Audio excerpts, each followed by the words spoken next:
السلام علیکم ورحمۃ اللہ وبرکاتہ۔ بسم اللہ الرحمن الرحیم۔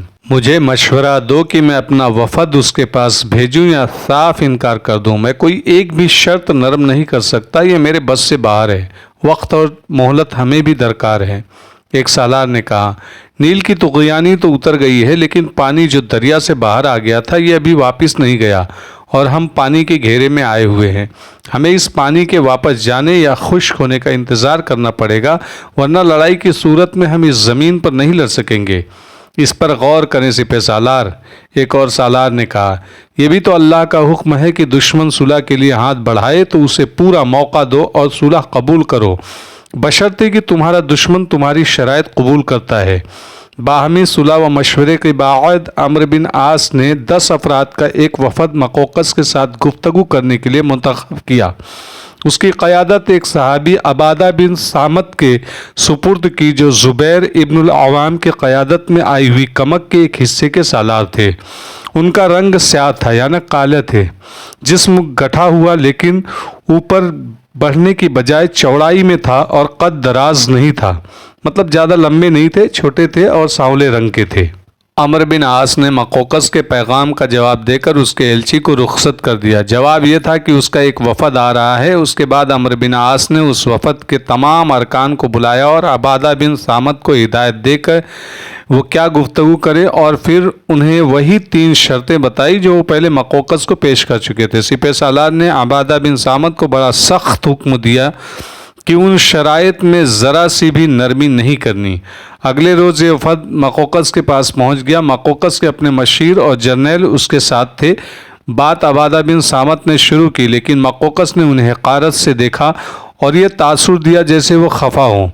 اس سیاہ کالے آدمی کو میرے سامنے کیوں لایا گیا ہے؟ مقوقس نے حقارت آمیز لہجے میں کہا، ہٹاؤ اسے میرے آگے سے، اور کوئی اور آدمی بات کرے۔ عبادہ بن صامت کے ہونٹوں پر مسکراہٹ آ گئی۔ وفد کے ایک آدمی نے کہا کہ انہیں سپہ سالار نے وفد کا قائد بنا کر بھیجا ہے، لہٰذا یہی بات کریں گے، اور ہم سب کو ان پر پورا اعتماد ہے۔ مقوقس نے ابھی اس بات پر اپنے رد عمل کا اظہار نہیں کیا تھا کہ وفد کے تمام ارکان بیک وقت بولنے لگے۔ وہ کہہ رہے تھے کہ عبادہ بن صامت ان کے قائد ہیں اور ان کی موجودگی میں کوئی اور نہیں بولے گا۔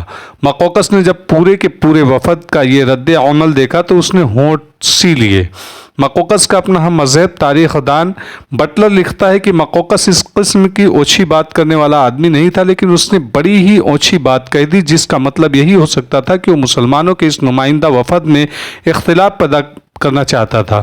شاید یہ بھی دیکھنا چاہتا تھا کہ مسلمانوں میں نظم و نسق کس حد تک ہے، اور یہ لوگ اپنے سپہ سالار کے حکم کی 100% پابند رہتے ہیں یا نہیں۔ آخر اس نے عبادہ بن صامت کو سر سے اشارہ کیا کہ وہ بات کرے۔ فرما روائے مصر عبادہ بن صامت نے بات شروع کی، ہم مسلمان ہیں اور اسلام کے احکام کے پابند۔ اسلام کسی کے چہرے کا رنگ اور لباس دیکھ کر اسے برتر یا کمتر قرار دینے کی اجازت نہیں دیتا۔ اس دنیا کے لہو لعاب کے ساتھ ہمارا کوئی تعلق نہیں۔ ہمارا روحانی دلچسپی آخرت کے ساتھ ہے، اور دنیا میں ہمارا فریضہ جہاد فی سبیل اللہ ہے۔ کوئی لالچ اور خزانوں کے پہاڑ بھی ہمیں اس راستے سے نہیں ہٹا سکتے۔ آپ نے ہمیں بلایا ہے، ہم آپ کے پاس بھیجے گئے ہیں۔ پہلے اپنا مدعا بیان کرے۔ میں اپنا مدعا تمہارے سپہ سالار کو لکھ چکا ہوں۔ مقوقس نے کہا، تمہیں بھی بتا دیتا ہوں، اور تمہارا یہ فرض ہے کہ اپنے سپہ سالار کے ذہن میں میری یہ باتیں بٹھا دینا۔ تم اس خوش فہمی میں مبتلا ہو کہ روم کی یہی فوج ہے جسے تم ہر میدان میں شکست دیتے چلے آ رہے ہو۔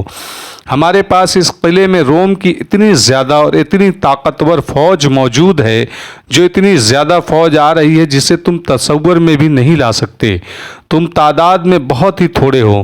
اس کے علاوہ میں جانتا ہوں کہ تمہیں کس قسم کی پریشانیوں کا سامنا ہے۔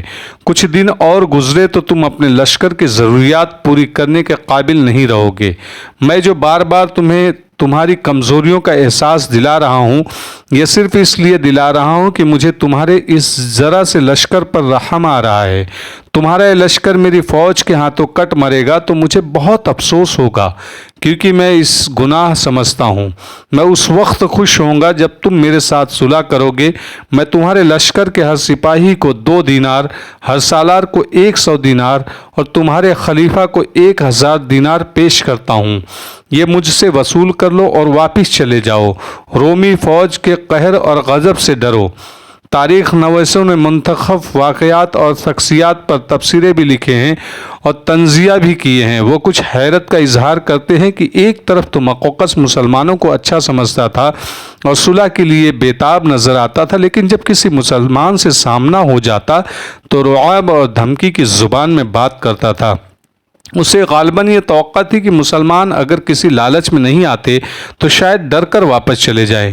تاریخ میں آیا کہ عبادہ بن صامت نے حساب کیا تو یہ 30,000 دینار بنتے تھے جو مسلمانوں کو مصر سے چلے جانے کی عوض پیش کیے جا رہے تھے۔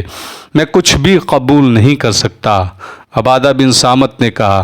میں اپنے سپہ سالار کے بڑے واضح احکام لے کر آیا ہوں۔ آپ کی دھمکیوں کا مجھ پر کچھ اثر نہیں ہو سکتا۔ ہمارا تعلق براہ راست اپنے اللہ کے ساتھ ہے۔ ہم یہ نہیں دیکھا کرتے کہ ہمارے سامنے دشمن کتنا چھوٹا ہے، کتنا زیادہ ہے، کتنا بڑا ہے، کتنا طاقتور ہے، تھوڑی اور دشمن کی فوج کتنی زیادہ ہے۔ اللہ نے قرآن میں ہمیں بشارت دی ہے کہ ایسا اکثر ہوا ہے کہ چھوٹی چھوٹی جماعتیں اللہ کے حکم سے بڑی بڑی فوجوں پر فاتح ہوا ہے۔ اللہ صبر اور استقلال والوں کے ساتھ ہے۔ آپ نے لشکر کی ضروریات کی ہماری جو باتیں کی ہے یہ ہمارے لیے بے معنی ہے۔ ہم دنیا کی تنگ دستی یا خوشحالی کی پرواہ نہیں کیا کرتے کیونکہ ہمارا تعلق براہ راست اللہ کے ساتھ ہے۔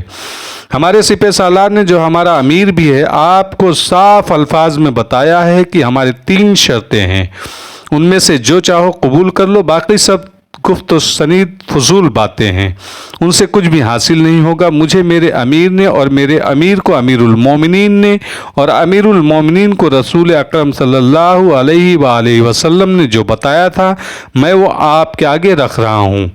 اسلام قبول کر لو اور یہاں اسلامی حکومت قائم کرو تو ہم واپس چلے جائیں گے، یہ نہیں تو جزیہ ادا کرو اور ہم آپ کو اور آپ کے ہر فرد بشر کو اپنی پناہ اور حفاظت میں لے لیں گے، اور اگر اسلام بھی قبول نہیں اور جزیہ بھی قبول نہیں تو تمہارے درمیان فیصلہ تلوار کرے گی۔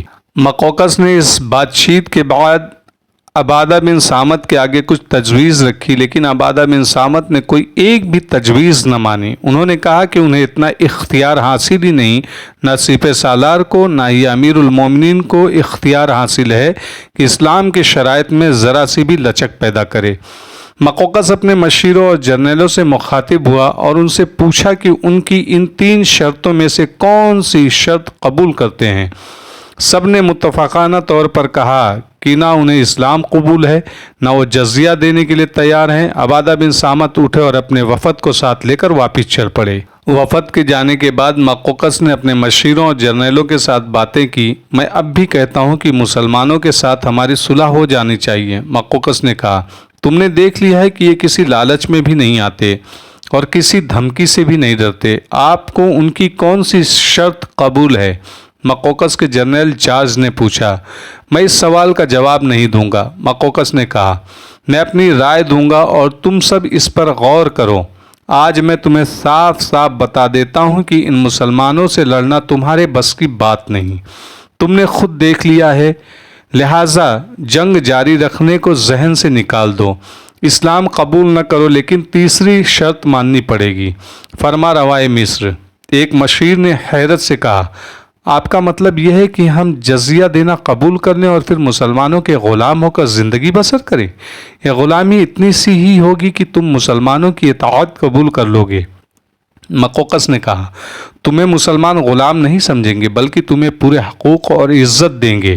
اگر تم لڑو گے اور مسلمان تم پر فتح پالیں گے تو پھر تمہارے ساتھ مسلمانوں کا رویہ بالکل ہی مختلف ہوگا، نہ تمہاری جانیں محفوظ ہوں گی نہ تمہارے مال و اموال محفوظ ہوں گے۔ اس صورت میں تم مسلمانوں کو سیاہ معنوں میں غلام ہو جاؤ گے، اس سے موت بہتر ہے۔ جرنیل تھیوڈور نے کہا اور اٹھ کھڑا ہوا۔ تھیوڈور اٹھا تو باقی سب اٹھ کھڑے ہوئے اور پھر سب مقوقس کو اکیلا چھوڑ کر وہاں سے چلے گئے۔ مقوقس نے انہیں روکنے کی کوشش نہ کی۔ وہ سمجھ گیا کہ مسلمانوں کے ساتھ صلح سمجھوتے کی کوشش میں وہ تنہا رہ گیا ہے۔ جرنیلوں نے یہ فیصلہ دیا تھا کہ اب تلوار ہی فیصلہ کرے گی۔ مقوقس کو ان کا ساتھ دینا پڑا، ورنہ بغاوت بھی ہو سکتی تھی۔ قبطی عیسائی پہلے ہی بغاوت پر آمادہ تھے۔ جرنیلوں نے اپنے ماتحت کمانڈروں کو بلایا اور انہیں کہا کہ جنگ ہوگی اور محاصرے پر حملہ کیا جائے گا۔ جرنیلوں نے بات یہیں تک نہ رہنے دی بلکہ اپنے ماتحت کمانڈروں سے یہ بھی کہا کہ اب